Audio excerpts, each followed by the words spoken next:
the cross for us. So faith is what makes us believe in him.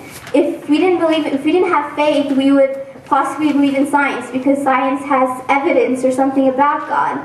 And I know that, for me, I think that if God knows how much faith he had, it brings him joy, because he knows that we're not doing this just by evidence, we're doing it because of faith, and it brings a smile to his face.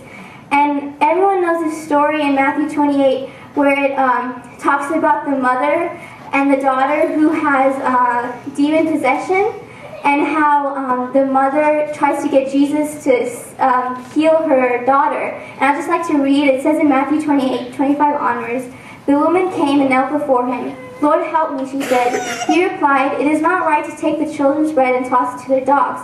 'Yes, Lord,' she said, 'but even the dogs eat the crumbs that fall from the master's table.' Then Jesus answered, 'Woman, you have great faith. Your request is granted.' And her daughter was healed from that very hour." And in that passage, you can see that Jesus is very excited. He says, "You of great faith," and he requests her daughter free from demon possession. I just feel like faith is what brings joy to our Father.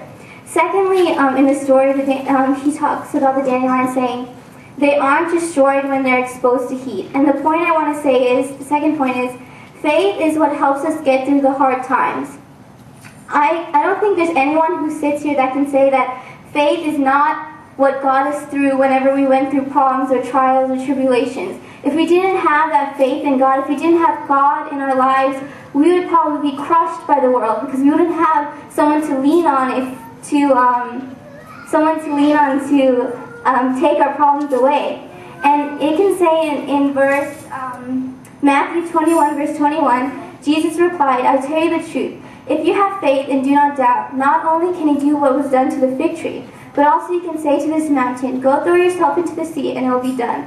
In this verse, you can see, I look at it in two ways. You could do it realistically. Like, if you have enough faith, you could say to a mountain, "Go throw yourself into a sea," and you can see an actual mountain throw yourself into the sea. But you can also see it in more of a metaphorical way. I think I heard a pastor say it like this, like, a mountain is like your problems in your life. It's like blocking you from what you want to do, or something that irritates you.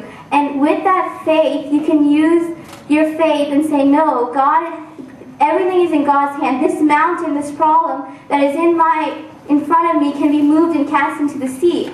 And that's why I think faith is what helps us get through the hard times. The third thing he says about the dandelion is, they spring forth the next morning, full of life. And the third point I want to say is, faith is what rejuvenates our Christian life and makes us strong. It says in 2 Corinthians 1, verse 24, "Now that we lord it over your faith, but we work with you for your joy, because it is by faith you stand firm." It is only through our faith that we wake up every morning and we live life, because we know that God is with us. It is only by faith that we stand firm in our Christian belief, because if we didn't, we would probably just be crushed. We wouldn't be able to live life. And when I was reading the story, it really made me think about what faith really was, and I just kind of want to go over the 3 points once again. Firstly, it says the dandelion brings smile to a mother's eyes, just like our faith brings joy to our Father in heaven. Secondly, the dandelion aren't destroyed when they're exposed to heat, just like faith is what helps us get through the hard times. Thirdly, they spring forth the next morning full of life, just like our faith is what rejuvenates our Christian life and makes us strong. And I just want to reread one last line that it said in the story, and it really hit me. It said, "The dandelion springs forth with new life when exposed to the morning sun." Just as our faith becomes alive when we're exposed to the sun, like Jesus Christ. Thank you, and may God bless you with these words.